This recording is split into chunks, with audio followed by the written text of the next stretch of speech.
Hello everyone.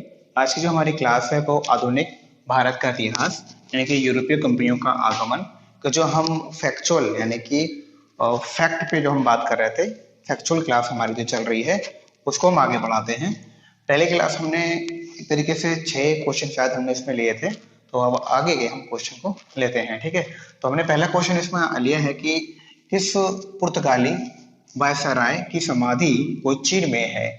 ठीक है, तो क्वेश्चन ये पूछा गया है कि जो कौन सा वायसराय है, पुर्तगाली वायसराय का नाम पूछा जाएगा कि कौन सा पुर्तगाली वायसराय है जिसकी जो समाधि है वो कहाँ पर है, कोचीन में है। तो जो आंसर होगा आपका वास्को डिगामा। वास्को डिगामा एक ऐसा पुर्तगाली वायसराय है जिसकी जो समाधि बनी हुई है वो आपकी बनी है क्या नाम है, कोचीन में। ठीक है, तो कोचीन में वास्को डिगामा की जो समाधि है वो कोचीन में बनी हुई है। नंबर 2 क्वेश्चन है कि किस पुर्तगाली शासक ने 15वीं शताब्दी में समुद्री यात्राओं को संभव बनाने के लिए दिक्सूचक का मतलब होता है दिशा को बताने वाला। ठीक है, तो दिक्सूचक तथा नक्षत्र यंत्र का आविष्कार एवं उपयोग करवाया था। ठीक है, तो किस पुर्तगाली शासक यानी कि ऐसा कौन सा पुर्तगाली शासक था जिसने 15वीं शताब्दी में समुद्री यात्राओं को संभव बनाने के लिए, मतलब आसान बनाने के लिए। अब उस टाइम तो पूरा समुद्र था, नए नए हमारे पास तो अब आज के समय में देखना है कि नई नई टेक्नोलॉजी आ गई है, पहले ऐसा कुछ नहीं था।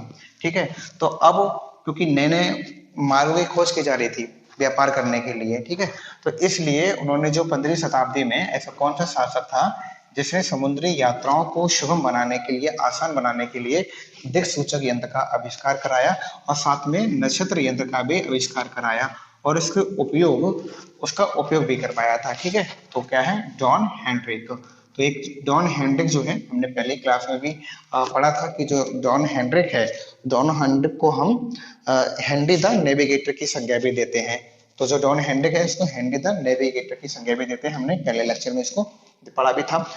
थर्ड क्वेश्चन है कि पश्चिमी बंगाल यानी कि पश्चिम बंगाल है, पश्चिम बंगाल की हुगली नामक फैक्ट्री, पश्चिम बंगाल में पहली जो फैक्ट्री लगी थी वो कौन सी थी, हुगली नामक फैक्ट्री की स्थापना किस यूरोपीय शक्ति द्वारा की गई थी, तो पुर्तगाली शक्ति, तो पुर्तगालियों के द्वारा पश्चिम बंगाल में हुगली नामक फैक्ट्री को स्थापित किया गया था, पुर्तगालियों के द्वारा। ठीक है, क्वेश्चन नंबर चौथा है कि पंडिचेरी, अब पहले तो हम पंडिचेरी बोलते थे लेकिन वर्तमान समय में पंडिचेरी का जो नाम है वो है पुदुचेरी।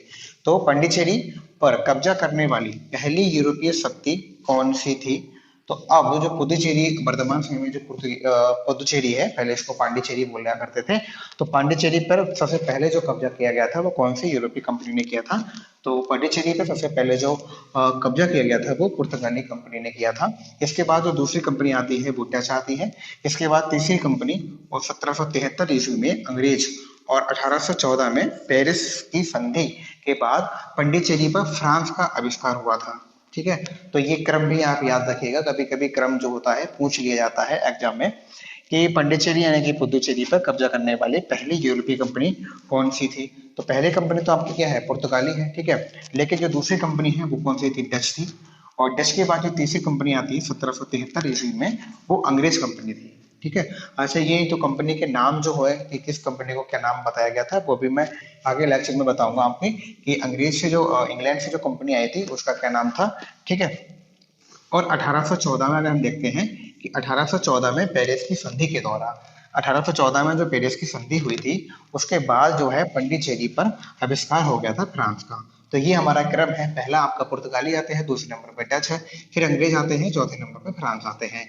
अब इसी से क्वेश्चन ये पूछा जा सकता है कि पेरिस संधि के बाद किस कंपनी का, ठीक है, किस कंपनी का, यूरोपीय व्यापारी जो कंपनियां थी, पेरिस संधि के बाद में किस यूरोपीय कंपनी का जो कब्जा हुआ था वो पंडिचेरी यानी कि पुदुचेरी पे हुआ था।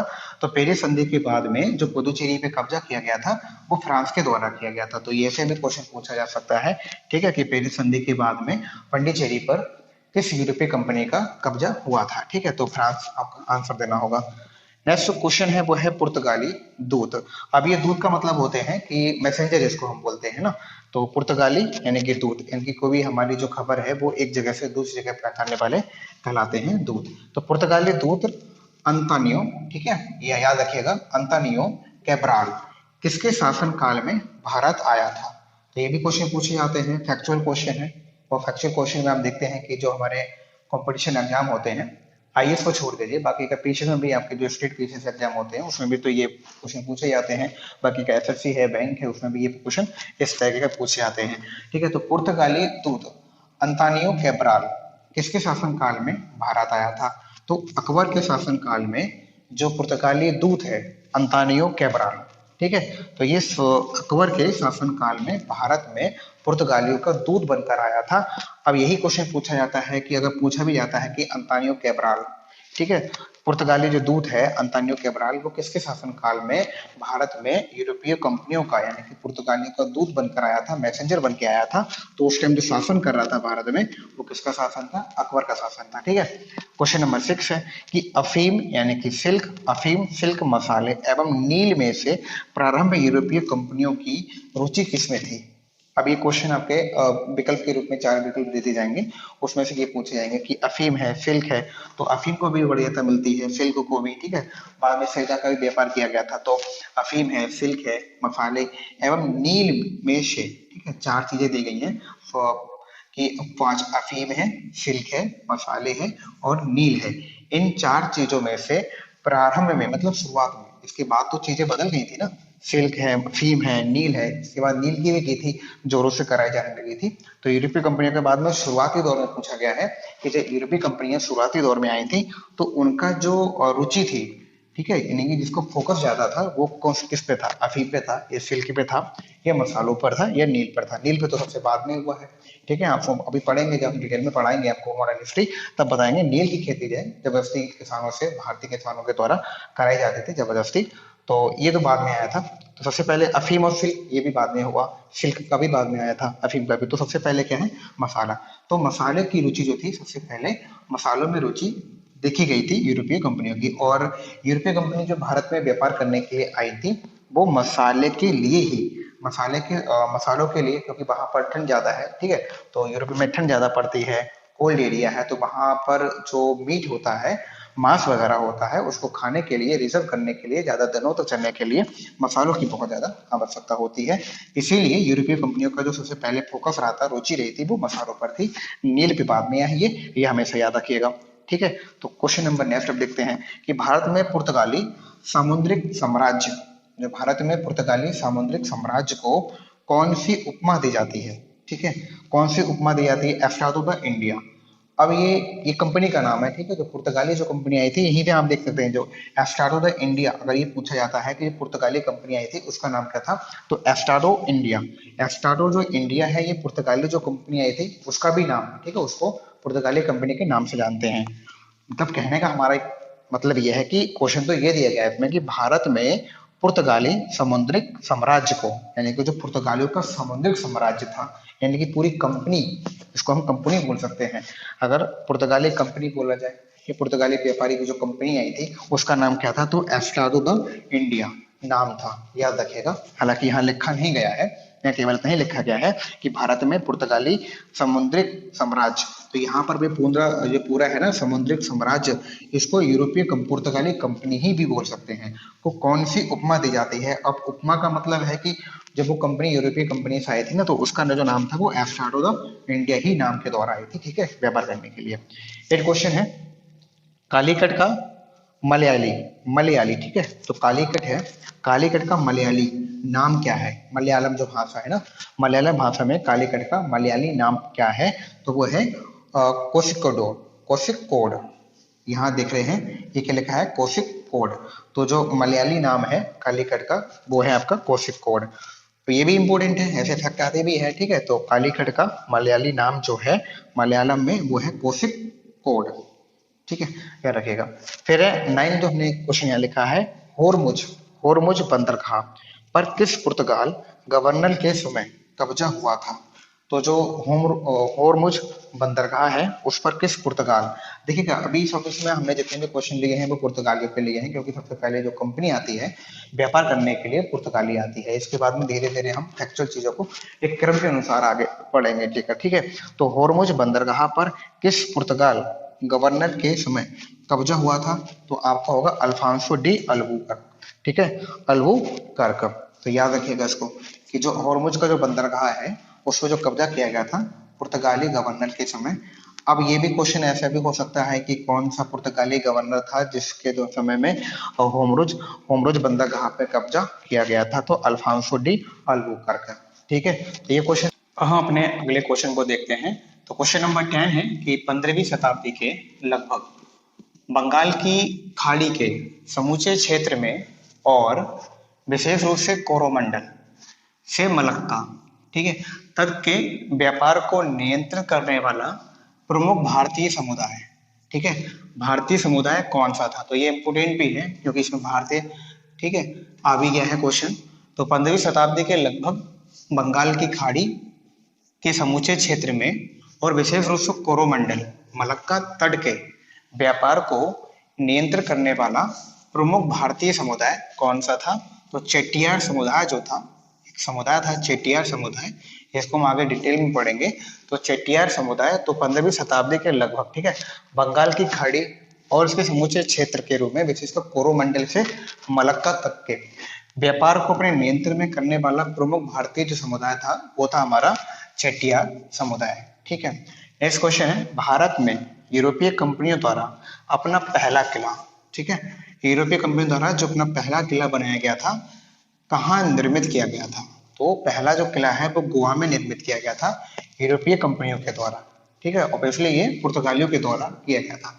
तो पुर्तगालियों ने कब गोवा को जीता था और होर्मुज को उसने कब खो दिया था, या फिर होर्मुज को वो कब हार गए थे? तो दो क्वेश्चन इसमें पूछे गए हैं कि पुर्तगालियों ने गोवा को कब जीता था और इसके बाद होर्मुज को उन्होंने कब खो दिया था। तो हमने यहाँ पर दो डेट लिखी है, 1510 ईस्वी, तो 1510 ईस्वी में उन्होंने गोवा को जीता था और 1622 ईस्वी में उन्होंने होर्मुज को खो दिया था। याद रखिएगा, गोवा को उन्होंने 1510 ईस्वी में जीता था और 1622 ईस्वी में उन्होंने होर्मुज को हार गए थे या होर्मुज को उन्होंने खो दिया था। ठीक है, तो बंगाल का कौन सा बंदरगाह, बंगाल का ऐसा कौन सा बंदरगाह है जो पुर्तगालियों के समय पोर्टो ग्रांडे, याद रखिएगा कि पोर्टो ग्रांडे की संज्ञा से अभिहित किया गया था। तो ऐसा बंदरगाह कौन सा है बंगाल का जिसको पुर्तगालियों के समय में पोर्टो ग्रांडे की संज्ञा से अभिहित किया गया था, कि ऐसा कौन सा बंदरगाह है जिसको पोर्टो ग्रांडे के नाम से जाना जाता था वो पुर्तगालियों के समय में। ठीक है, तो वो है आपका चटगांव। तो चटगांव का एक बंदरगाह था जो पुर्तगालियों के समय में पोर्टो ग्रांडे की नाम से जाना जाता था। ठीक है, चटगांव को। नेक्स्ट क्वेश्चन है, पुर्तगालियों के विरुद्ध शाहजहां ने किस नगर को घेरा था? तो जो पुर्तगालियों के विरुद्ध मतलब पुर्तगालियों से बगावत करके शाहजहां ने किस नगर को घेरा था? वो हुगली को घेरा था। ये इंपोर्टेंट भी नहीं है, ठीक है, फिर भी हमने लिख दिया है। तो पुर्तगालियों के विरुद्ध शाहजहां ने किस नगर को घेरा था? तो हुगली नगर को जो है शाहजहां ने पुर्तगालियों के विरुद्ध जाकर उसको घेर लिया था। डचों ने पुर्तगालियों को पराजित कर आधुनिक कोच्चि, ठीक है, डचों ने पुर्तगालियों को पराजित कर, डचों ने मतलब पुर्तगालियों को कर दिया, हरा दिया था या पराजित कर दिया था। कोच्चि में किस फोर्ट, फोर्ट का मतलब किला है यहाँ पर, ठीक है, तो किस फोर्ट या किस किला का निर्माण किया था? तो फोर्ट विलियम्स का 1663 ईस्वी में। अभी क्वेश्चन ये है कि फोर्ट विलियम्स का जो किला है उसको कब निर्माण किया गया था? तो 1663 ईस्वी में फोर्ट विलियम का जो किला है उसका निर्माण किया गया था। अब ये भी पूछा जा सकता है कि फोर्ट विलियम्स का जो किला 1663 ईस्वी में बनाया था वो किसके विरुद्ध, यानी किसने किसको हरा के बनाया था? तो याद रखिएगा, डचों ने पुर्तगालियों को जब हराया था तब उन्होंने आधुनिक यानी कि कोच्चि में फोर्ट विलियम्स का जो किला है उसको 1663 ईस्वी में बनवाया था। ठीक है, नेक्स्ट क्वेश्चन है, किस युद्ध के द्वारा डचों का भारत से अंतिम रूप से पतन हो गया था? मतलब ऐसा कौन सा युद्ध हुआ था जिसके द्वारा डचों का भारत से संपूर्ण तरीके से पतन हो गया, मतलब उन्होंने संपूर्ण तरीके से भारत को छोड़ दिया था? तो है वो बेदरा का युद्ध। तो जो बेदरा का युद्ध हुआ था, बेदरा के युद्ध के समय में यानी कि बेदरा के युद्ध के द्वारा जो डचों का पूरे संपूर्ण तरीके से भारत में पतन हो गया था। ठीक है, और ये जो युद्ध किया गया था वो 1759 ईस्वी में डचों और अंग्रेजों के मध्य हुआ था। अब ये भी आपसे पूछा जा सकता है यहाँ से क्वेश्चन कि बेदरा को जो युद्ध हुआ था, बेदरा का युद्ध किस किसके मध्य हुआ था? तो याद रखिएगा, जो बेदरा का युद्ध है 1759 में डचों और अंग्रेजों के मध्य हुआ था। ठीक है, तो जरूरी है कि हमने जिस तरीके से लिखे हैं क्वेश्चन इसी तरीके से आए, इनसे मिलाकर आगे पीछे करके कुछ शब्दों को हेर फेर करके क्योंकि हिस्ट्री है, इसमें कोई नया परिवर्तन तो होता नहीं है, ठीक है, वही रहता है, तो इनके शब्दों को ना पलट दिया जाता है। जैसे यही है कि अभी कुछ करो कि इस साल ये क्वेश्चन आया है कि किस युद्ध के द्वारा डचों का भारत से अंतिम रूप से पतन हो गया था, तो वो बेदरा का युद्ध है। ठीक है, अब अगली बार को पूछा जाए कि जो बेदरा का युद्ध हुआ था जिसके द्वारा डचों का पतन हो गया था, वो किस किस के मध्य हुआ था, तो डच और अंग्रेजों के मध्य बेदरा का युद्ध 1759 में हुआ था। तो डियर फ्रेंड्स, ये थे हमारे आज के मॉडर्न हिस्ट्री के फैक्चुअल क्लास में, यानी कि फैक्ट को हमने देखा था, तथ्य को हमने देखा था। तो ये जो क्लास चल रही है ना, वो हमारे तथ्यों पर आधारित है, फैक्ट पर आधारित है। अभी कॉन्सेप्ट बेस्ड यानी कि सब्जेक्ट को हमने शुरू नहीं किया है। ये अभी क्लासेस जो चल रही है वो केवल फैक्ट के आधार पर चल रही हैं, और अधिकतर आप देखेंगे बैंक एफएससी या फिर स्टेट पीसीएस में ये फैक्ट के आधार पर ही क्वेश्चन पूछे जाते हैं। आईएएस का लेवल थोड़ा हाई हो जाता है, उसको हम शुरू करने वाले हैं। ठीक है, जैसा भी होगा प्लीज थोड़ा सा रिक्वेस्ट लास्ट में ये है कि अगर कहीं भी कुछ भी आपको मिस्टेक दिख रही हो, ठीक है, तो उसको कमेंट करके हमें जरूर बताइएगा, उसको मैं दूर करने की कोशिश करूंगा। ठीक है, लाइक शेयर करने के लिए मैं कुछ नहीं कहूंगा आपसे, या सब्सक्राइब कर दीजिए, कुछ नहीं। अगर आपको लग रहा है कि हमारी क्लास सब्सक्राइब करने लायक है तो सब्सक्राइब कर दीजिएगा, वरना आपकी मर्जी। ठीक है, तो चलिए मिलते हैं नेक्स्ट क्लास में मॉडर्न हिस्ट्री के साथ में, या फिर हो सकता है कि हम पॉलिटी क्लास जो